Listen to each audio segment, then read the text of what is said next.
Mga kaibigan, handa na ba kayong makinig sa isang kwentong magpapakilabot sa inyong gabi?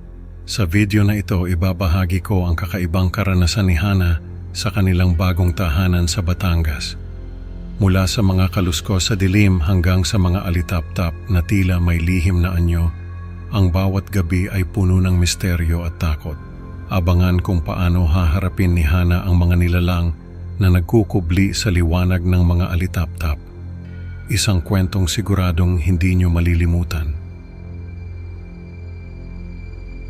Magandang araw po sa inyo mga tagapakinig ng Kwentong Kababalaghan. Ako po si Hana at nais kong ibahagi sa inyo ang isang hindi ko malilimutang karanasan. Nakatira kami ngayon sa Batangas sa isang bahay na malayo sa ingay ng Makati.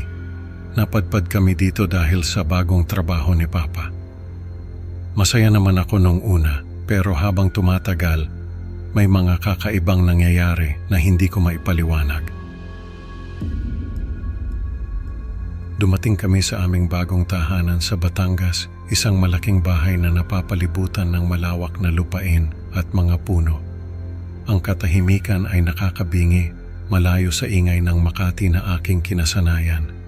Habang nag-aayos kami ng mga gamit, naririnig ko ang mga huni ng ibon at ang kaluskos ng mga dahon sa labas. Hindi ko maiwasang makaramdam ng lungkot at pangungulila sa aking mga kaibigan. Hana, tulungan mo ako dito, tawag ni Mama mula sa sala. Kailangan nating ayusin ang mga libro sa estante. Habang naglalakad ako papunta kay Mama, napansin ko ang mga lumang kasangkapan at ang kakaibang amoy ng bahay. Parang may mga alaala ang bawat sulok na hindi ko pa alam. Habang inaayos ko ang mga libro, napansin ko ang isang lumang litrato ng aming pamilya. Naisip ko kung paano magiging iba ang buhay namin dito at kung paano ako makakahanap ng bagong mga kaibigan sa lugar na ito. Dumating ang tagsibol at ang mga puno sa paligid ng bahay ay nagsimulang magkabunga. Ngunit sa gabi, ang kadiliman ay tila mas nakakatakot. Ang mga tunog mula sa kagubatan ay nagdudulot ng kilabot sa akin. Isang gabi, habang nagbabasa ako sa aking kwarto, narinig ko ang mga kaluskos sa labas ng bintana. Lumapit ako at sumilip, ngunit wala akong nakita kundi ang mga anino ng mga puno. Bumalik ako sa kama, pero hindi ako mapakali. Pakiramdam ko ay may nagmamasid sa akin mula sa labas. Mama, narinig mo ba yon? Tanong ko habang bumababa sa hagdan. Parang may gumagalaw sa labas. Baka hayop lang yan, Hana, sagot ni Mama habang nagluluto sa kusina. Sanay na tayo sa mga ingay ng lungsod, kaya medyo kakaiba lang para sa atin ang mga tunog dito. Sa gabi ng tag-init, hindi ako makatulog dahil sa init. Lumabas ako sa balkonahe at nakita ko ang mga alitap-tap na kumikislap sa dilim. Ang kanilang liwanag ay tila nagbibigay ng aliw sa akin. Gabi-gabi, naghihintay ako sa balkonahe para makita ang mga alitap-tap. Ang kanilang presensya ay nagiging isang uri ng kasiyahan sa gitna ng aking takot at pag-iisa. Minsan iniisip ko kung bakit tila kakaibang liwanag ang dala ng mga alitap-tap dito kumpara sa mga nakita ko sa Makati. Hana, bakit ka laging nasa labas tuwing gabi? Tanong ni Papa isang gabi. Hindi ba't dapat natutulog ka na? Gusto ko lang po makita ang mga alitap-tap, Papa, sagot ko. Nakakagaan ng loob ko ang kanilang liwanag. Habang pinagmamasdan ko ang mga alitap-tap, naramdaman ko ang unti-unting pag-alis ng aking pangamba kahit na pansamantala lamang. Dumating ang malamig na panahon ng mas maaga kaysa inaasahan. Sa kabila ng niyebe, patuloy pa rin ang paglabas ng mga alitap-tap sa gabi. Ang kanilang liwanag ay tila mas maliwanag sa gitna ng dilim at lamig. Isang gabi, nagpasya akong lumabas sa bukid upang mas malapit na makita ang mga alitap-tap. Naka-jacket at naka-bundle up, palihim akong lumabas ng bahay at naglakad patungo sa kanila. Hana, saan ka pupunta? Tanong ni Mama mula sa pintuan. Malamig sa labas, baka magkasakit ka.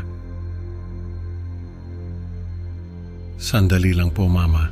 Gusto ko lang po makita ang mga alitap-tap ng mas malapitan, sagot ko habang patuloy na naglalakad. Habang naglalakad ako, naririnig ko ang mga yapak ng aking mga paa sa niebe. Ang bawat hakbang ay parang may kasamang pangako ng bagong tuklas.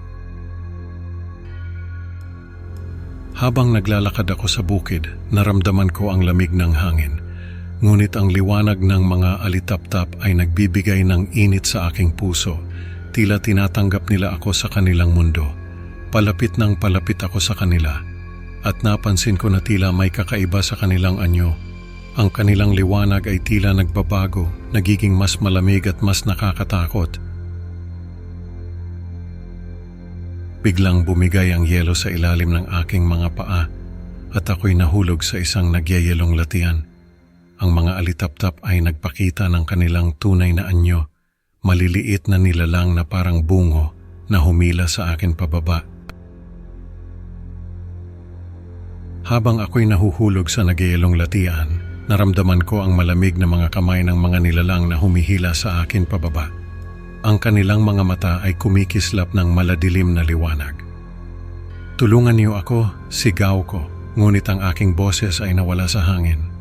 Ang mga nilalang ay tila nag-e-enjoy sa aking takot, binibigyan ako ng malamig at walang kabusugang halik.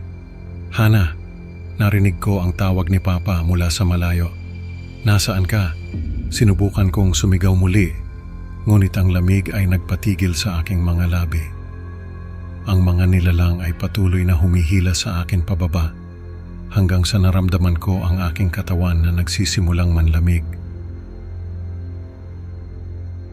Sa huling sandali naramdaman ko ang isang malakas na hatak mula sa itaas. Si Papa, hawak ang aking kamay. Sinusubukang hilahin ako pataas mula sa nagyayelong latian. Hawakan mo ako ng mahigpit, Hana, sigaw ni Papa. Hindi kita pababayaan. Sa tulong ni Papa, unti-unti akong nakalabas mula sa latian. Ang mga nilalang ay naglaho sa dilim, ngunit ang kanilang malamig na presensya ay nanatili sa aking katawan.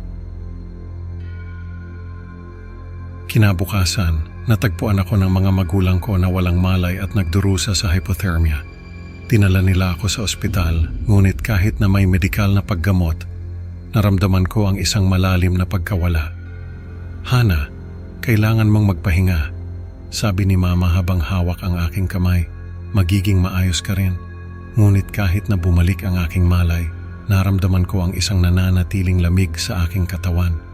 Hindi na muling bumalik ang aking dating kalusugan o sigla.